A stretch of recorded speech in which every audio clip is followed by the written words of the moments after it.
What's up ladies and gentlemen, this is Abdul Moiz, and in this video I'm going to show you how you can remove passcode from iPhone 10, iPhone 8 and iPhone 8 Plus. If you're having an older version of iPhone like iPhone 7, iPhone 6, 5 or any other older model, then this video won't work for you. But don't worry, I'll put a link in the video description for the older models of iPhone. You can watch that video and easily remove password from your phone.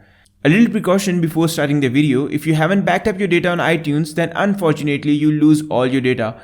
But if you have a backup of your phone, then you can easily restore from that backup once this process is done. Anyway guys, it would be super awesome if you drop a like and subscribe if you haven't already, if this video did end up helping you out. So let's get started. So the first step is to completely turn off your device by pressing the volume up button and side button at the same time and then slide to turn off. Once your device is completely turned off, press the side button and connect your device to iTunes through USB cable. Make sure the side button is pressed when you insert the USB cable.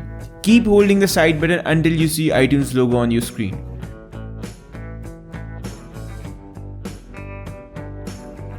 Now your device is in recovery mode. iTunes will pop up letting you know there is a problem with the iPhone that requires it to be updated or restored. So you're almost done. Just click on restore button and then sit back and relax. iTunes will download the latest software for your phone and restore it to factory settings. Once it's done, you'll get rid of your old password and you'll be asked to set up your phone like you did for the first time when you bought it.